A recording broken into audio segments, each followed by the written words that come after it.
হরে কৃষ্ণ। অনেকে বলেন এত হরিনাম করি, এত হরিনাম করি, কই আমার মধ্যে তো প্রেম আসে না। হরিনাম শুধু করলেই হবে না। চৈতন্য চরিতামৃতে বলেছেন হরিনাম কৃষ্ণ নাম করে অপরাধের বিচার, কৃষ্ণ নামে অপরাধীর না হয় বিকার। আমরা যে হরিনাম করি বেশিরভাগই আমরা অপরাধ যুক্ত হরিনাম করি। সে কারণে আমাদের হৃদয়ে প্রেমের উদ্ভব হয় না, আমরা অনুভব করতে পারি না। তাহলে কি হরিনাম করা ছেড়ে দেব? যদি হরিনামে কোনো কিছু নাই হলো এবং অপরাধযুক্ত হরিনাম করে কি লাভ? কিন্তু শাস্ত্রীয় সিদ্ধান্ত হচ্ছে এই অপরাধযুক্ত হরিনাম করতে করতে হরিনামই তোমাকে একদিন অপরাধ মুক্ত হরিনামের কাছে নিয়ে যাবে। কারণ হরিনামের যে দাহিকা শক্তি, সেই দাহিকা শক্তিতে হরিনামই পারে তোমাকে অপরাধ মুক্ত হরিনামের কাছে নিয়ে যেতে।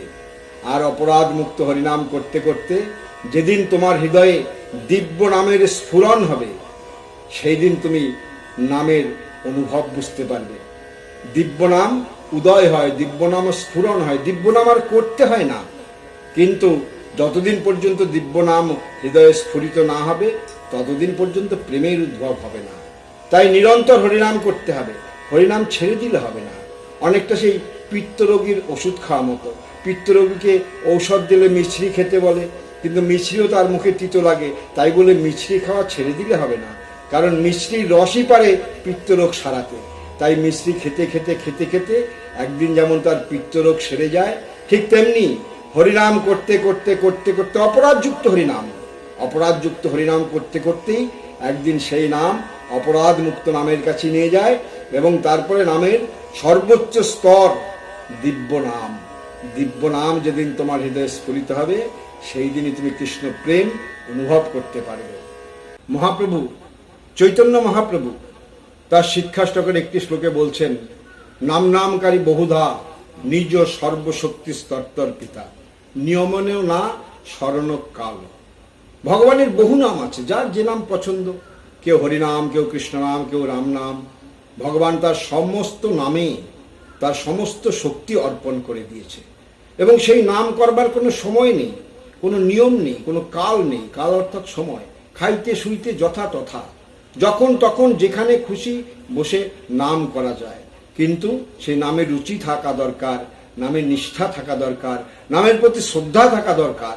কারণ নাম চিন্তামণি, শ্রীকৃষ্ণ চৈতন্য রসবিগ্রহ এবং সেই নাম পূর্ণ মুক্ত, পূর্ণ শুদ্ধ। সুতরাং নাম যখন খুশি তখনই করা যায়। নামের মহিমা এমনই, কিন্তু আমরা এমনই হতভাগ্য, সেই নামে আমাদের রুচি হয় না, সেই নামে আমাদের প্রেম হয় না, সেই নামে আমাদের শ্রদ্ধা হয় না, নামে আমাদের বিশ্বাস হয় না। আমরা নামের সেই বিশ্বাস, কারণ নাম আর নামই যে একই, সেই বোধটাও আমাদের নেই। আমরা অনেক শুনি নামের যে কি মহিমা, নামের যে কি শক্তি। অনেকটা আমরা মনে করি নাম করি অথচ কিছুই হয় না। একটি দৃষ্টান্ত দিলে ভালো বোঝা যায়।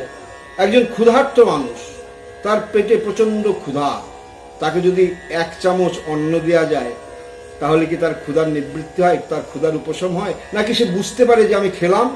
বুঝতে পারে না। কিন্তু তার উদরে যে 1 চামচ অন্ন গেল, এটা তো মিথ্যা নয়। আমি নাম করার পরে আমার কোনো বিকার হলো না, এটা ঠিকই, কিন্তু আমার ভিতরে যে নামটা গেল এটা তো মিথ্যা নয়। তার শক্তি, নামের শক্তি নাম করেই যায়।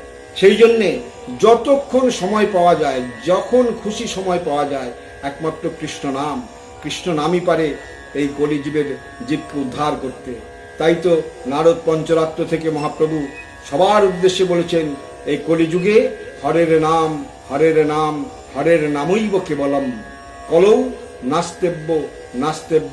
নাস্তেব্য গতির অন্যথা। কোনো গতি নাই। হরিনাম ছাড়া কলিযুগের জীবের কোনো গতি নাই। হরে কৃষ্ণ। সবাই ভালো থাকবেন আর সময় পেলেই হরিনাম করবেন।